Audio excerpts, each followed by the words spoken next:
Pork is arguably the most versatile meats. Compared to beef and chicken, pork more easily finds its way into breakfast, lunch, and dinner, and snack time. That's not to say you couldn't eat beef and chicken at breakfast, but it's hard to beat bacon and breakfast sausage.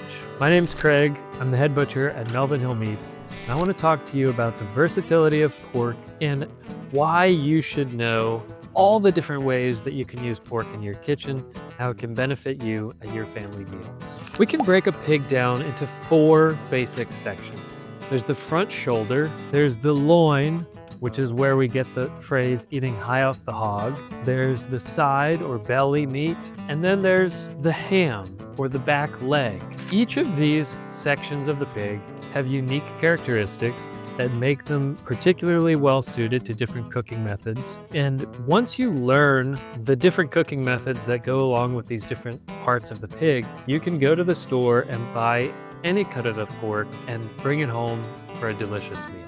In the pork shoulder, there are 2 basic subcuts that come out of that: the Boston butt and the picnic shoulder. Now, you can break the Boston butt and the picnic shoulder down further into smaller cuts of pork, but generally what you're gonna find in the store will be a Boston butt roast, which is the top half of the shoulder, and a picnic shoulder roast, which is the bottom half of the shoulder. The top half has less connective tissue, more beautiful marbling, and the most tender parts of the shoulder. This is why it's the prized cut for barbecue pork. If you're gonna smoke a pork butt, what you're getting is that top half of the pork shoulder.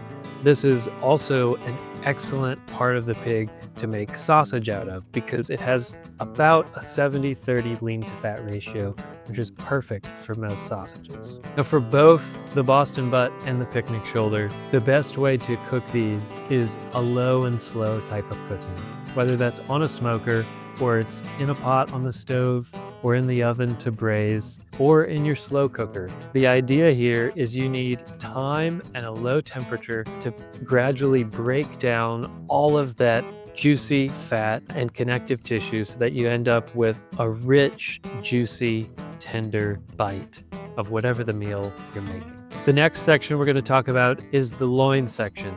This is the section of the pig that basically runs from the shoulder down. It's your back muscle. It connects from your shoulder back to your hip.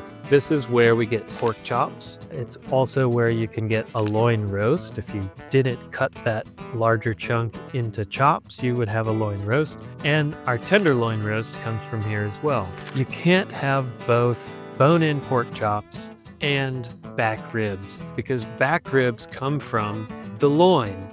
It's the top part of the rib section that attaches to the loin. So when you're eating baby back ribs, what you're getting are the section of the rib that connect to the loin so that the muscle connected to those ribs is extra tender because it's coming out of the loin. The loin muscle tends to be less fatty. It's leaner than the belly meat as well as the shoulder meat, and it's more naturally tender because of its use in the pig while the pig is alive. It's a stabilizing muscle. It's not a primary movement muscle, and so it doesn't have to work as hard, doesn't have the same amount of connective tissue, and it's going to lend itself more to high heat, fast cooking methods. In contrary to popular opinion, you don't need to cook pork until well done in order to have a safely cooked product. If you know the source of your pork, you know it's high quality, and you expect it to be safe, try a pork chop, a thick cut pork chop, cooked more like a steak to a medium to medium well type of temperature range, and it will blow your mind how good it is. All right, next up, we're gonna move down the pig to the belly or the side meat. This, in America anyway, is the prized part of the pig. This is where we get pork belly, which we can cure into bacon. It's also where we get spare ribs, which generally we'll see in the St. Louis style rib rack. So the belly is prized, I think, because it packs maybe even more flavor than the shoulder. And it has so much delicious fat that when cooked properly, it's almost overwhelming how juicy and delicious these bites can be. I don't think I have to tell you how to cook your bacon. You can enjoy that how you like it. But for pork belly and spare ribs, it's worth noting that to get the best bang for your buck out of these, you do need to be patient with your cooking. Don't throw your pork belly onto a hot skillet and saute it and expect it to be juicy and fall apart tender. You've got layers of connective tissue and collagen and fat and meat and fat and meat. So over the course of a long cooking, all of those different layers can render, become tender, and then be delicious in your meal. So take it slow. Same with the ribs. There's a lot of connective tissue, stabilizing muscle that needs time to gradually break down and become tender and pull off the bone. All right, and last up is the leg, or the ham section of the pig. There's more fat in the ham section than on the loin, but not nearly as much as the shoulder,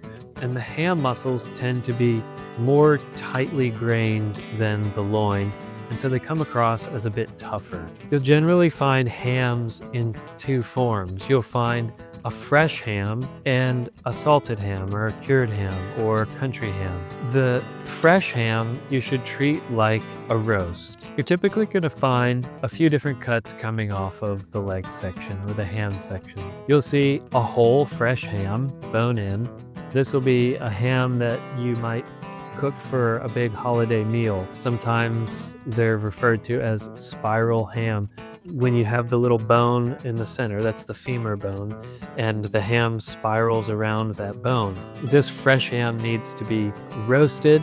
It can also be smoked, but you have to be careful you don't dry it out because it doesn't have as much fat as those front shoulder muscles that are really ideal for smoking. You'll also find the ham hock. Sometimes you might see it as the leg, but generally it'll be labeled as hock. And this is the key to really delicious pot of beans. Whether you're making white beans or black beans or red beans, whether it's in Louisiana Cajun style or it's in a country baked bean style, it doesn't really matter. If you have a ham hock, your beans are going to be good. You have to let that ham hock gently simmer, first in just water to create a stock, and then as you add your beans, leave the hock in and let it simmer and break down as the beans cook. And you will be amazed at how good a pot of beans can be. If you want to take it up a notch, first cure and smoke your ham hock, and then put it in your pot of beans, and you will be blown away. The ham is also where we get traditional cures such as prosciutto, among others, but the prosciutto is the main one that you'd be familiar with out of the ham. And this would just be taking the entire ham, bone in, and burying it in salt for generally 3 weeks or so, taking it out and air drying for 12 to 18 months. So when you're eating prosciutto, what you're eating is an uncooked ham product that has been air dried to the point of being safe to consume. And it's that time that lets the flavors develop in the prosciutto to become what we love it for. All right, so just to recap, we've talked about the 4 main sections of a pig: the front shoulder, the loin, the side meat or the belly, and the back leg or the ham. We've talked about how each of these different sections of a pig come with unique characteristics that make them better or worse suited to different cooking methods. And now I want to encourage you to just try these different cuts. Go experiment. If you haven't cooked a whole ham before, go find a ham and practice cooking it. Find a recipe online, follow it, get some practice under your belt, because once you can enjoy successfully cooking a variety of pork, you're going to realize that the pig is incredibly versatile in the home kitchen. Hit subscribe for more videos like this to up your cooking game. And if you're looking to source high quality pastured pork from a butcher who cares, check us out at melvinhillmeats.com.